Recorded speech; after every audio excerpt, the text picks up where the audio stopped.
आखिर गुरुग्राम के 4.5 लाख वोटर एक महीने में कहां चले गए? ये कोई सोशल मीडिया पर चल रही अफवाह नहीं है, बल्कि 1 जून तक गुरुग्राम में 15,55,000 वोटर थे। लेकिन 31 जुलाई को जारी ड्राफ्ट वोटर लिस्ट में यह संख्या घटकर सिर्फ 11,01,955 रह गई, यानी करीब 4,53,000 नाम ड्राफ्ट सूची से गायब है। आखिर एक महीने में ऐसा कैसे हो सकता है? क्या इतने सारे लोग अचानक शहर छोड़कर चले गए?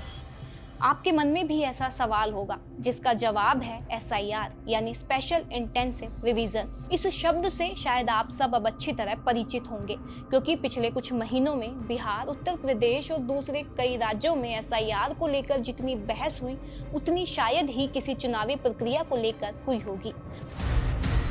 एक असेंबली में 1 lakh fake voter, 2,99,000 doubtful voters, ये देखिए कैसे है। अब वही प्रक्रिया हरियाणा में चल रही है और सबसे ज्यादा इसका असर पड़ा है गुरुग्राम पर, क्योंकि पूरे राज्य में जहां से सबसे ज्यादा नाम वोटर लिस्ट से कटे हैं वो है गुरुग्राम। दरअसल जून तक गुरुग्राम में 15,55,034 वोटर थे, लेकिन ड्राफ्ट सूची में यह संख्या घटकर अब 11,01,955 रह गई, यानी करीब 4,53,000 नाम ड्राफ्ट सूची में नहीं है। चुनाव आयोग का इस पर कहना है कि इनमें बड़ी संख्या में ऐसे लोग हैं जिन्हें अब्सेंट, शिफ्टेड, डेड और डुप्लीकेट यानी ASDD श्रेणी में रखा गया है, यानी जो उस पते पर नहीं मिले, दूसरी जगह पर चले गए हैं, जिनकी मौत हो चुकी है या जिनके नाम कहीं और भी दर्ज है। इसके अलावा बड़ी संख्या में रिकॉर्ड में गड़बड़ियां और अनमैप्ड मतदाता भी सामने आए हैं। चुनाव आयोग के मुताबिक करीब 2,17,000 से ज्यादा मतदाताओं के रिकॉर्ड में गड़बड़ियां मिली हैं और 19,000 से ज्यादा मतदाताओं का रिकॉर्ड संबंधित मतदान केंद्र से जुड़ा ही नहीं पाया गया। इसका असर गुरुग्राम की चारों विधानसभा सीटों पर दिखा है। सबसे ज्यादा असर पड़ा है बादशाहपुर विधानसभा सीट पर। यहाँ पर मतदाताओं की संख्या 5,41,000 से घटकर 3,66,000 रह गई है।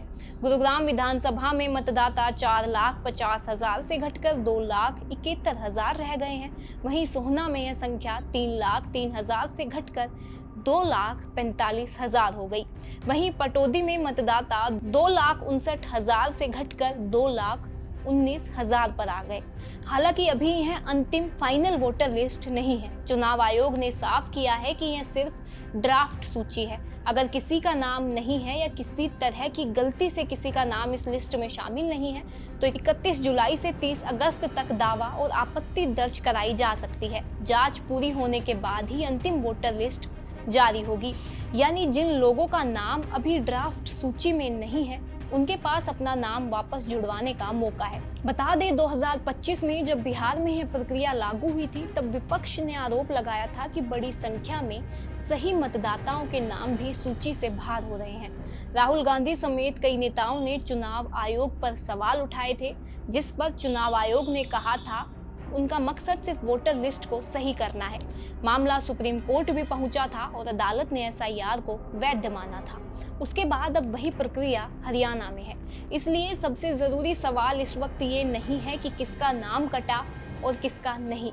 सबसे जरूरी सवाल ये है कि क्या हर पात्र मतदाता को यह पता है कि उनका नाम ड्राफ्ट वोटर लिस्ट में है या नहीं, क्योंकि वोट सिर्फ एक कागज पर लिखा हुआ नाम नहीं होता।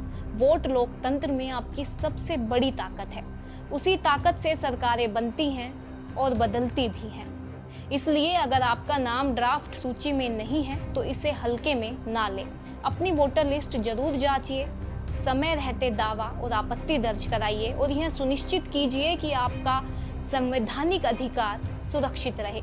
लोकतंत्र में सवाल पूछना भी नागरिक का अधिकार है और अपने वोट की रक्षा करना भी, क्योंकि जब नागरिक अपने अधिकारों को लेकर चुप हो जाता है, तब जवाबदेही कमजोर पड़ने लगती है।